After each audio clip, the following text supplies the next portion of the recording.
গত সোমবার ঠাকুরগাঁও বালিডাঙ্গি উপজেলার সনগাঁও গ্রামে বাসঝাড়ে হাত পা বাঁধা অবস্থায় গৃহবধূ খায়রুন নাহারের মরদেহ উদ্ধার করা হয়।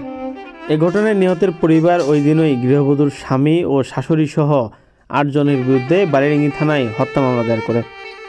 মামলার ৮ দিন পেরিয়ে গেলেও কোনো আসামি গ্রেপ্তার না হওয়ায় দ্রুত আসামি গ্রেপ্তার এবং বিচারের দাবিতে মানববন্ধন কর্মসূচি করেছে সর্বস্তরের জনগণ।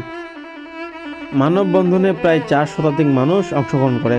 এ সময় নিহত গৃহবধূর মা, বাবা, আত্মীয় স্বজন, জনপ্রতিনিধি, ব্যবসায়ী, শিক্ষক, শিক্ষার্থী সহ নানা শ্রেণী পেশার মানুষ উপস্থিত ছিলেন। এ সময় কান্না জড়িত কণ্ঠে গৃহবধূর মা ও বাবা তাদের মেয়ের হত্যার বিচারের দাবি করেন। এটা আমি বিচার চাই, যারা হত্যা করেছে তাদের আমি ফাঁসি চাই।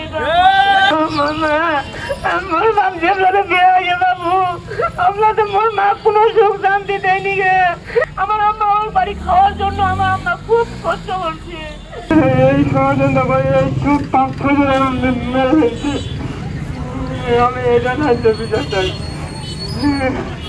এই আসামিগুলো যেন ফাঁসি হয়, এই আসামিগুলো যেন আমি ফাঁসি দেখতে যাই। মানববন্ধনে অন্যান্য বক্তারা খায়রুন নাহারের হত্যাকারীদের ২৪ ঘন্টার মধ্যে দ্রুত গ্রেপ্তার এবং দৃষ্টান্তমূলক শাস্তির দাবি করেন। যদি দ্রুত গ্রেপ্তার বা বিচার না করা হয় তাহলে থানা ঘেরাও, বালিডাঙ্গি ইউনো অফিস ঘেরাও সহ ঠাকুরগাঁও জেলা প্রশাসক বরাবরে স্মারকলিপি প্রদান সহ নানা কর্মসূচির হুঁশিয়ারি দেন তারা। আজকে দিয়ে ৮ম দিন পার হতে চলল, কিন্তু আসামিদের কাউকে ধরা হয় নাই। অভিভাবক বালিয়াডাঙ্গি প্রশাসনকে আমি আরো অনুরোধ করতে চাই, আপনারা সাধারণ জনগণের বিপক্ষে যাবেন না। বালিয়াডাঙ্গিতে যেন আর এই ধরনের হত্যাকাণ্ড না করে সেদিকে আপনারা সজাগ দৃষ্টি রাখুন। এমন একটি বিচার চাই আমরা, যার মাধ্যমে বালিয়াডাঙ্গিবাসী, বালিয়াডাঙ্গির আর কোনো পৈশাচিক মানুষ কোনো হত্যাকাণ্ড ঘটানোর চিন্তাও করতে না পারে। আপনাদের কাছে এই দাবি জানাই আমি। আমার বোনের হত্যাকাণ্ডের যদি বিচার না হয় আমরা বারবার এই বালিয়াডাঙ্গিতে ফিরে আসবো। প্রয়োজনে আমরা বালিয়াডাঙ্গিতে কর্মসূচি হবে। আমরা জেলা প্রশাসক মহোদয় বরাবর স্মারকলিপি খুব দ্রুতই দিতে যাব। আমার বোন 2017 সালে বিয়ে হয়েছিল। 2017 সালে বিয়ে হওয়ার পর তার পরিবার থেকে তাকে নানান রকম নির্যাতন করত, তাকে মানসিক, শারীরিক সব রকম নির্যাতন করত।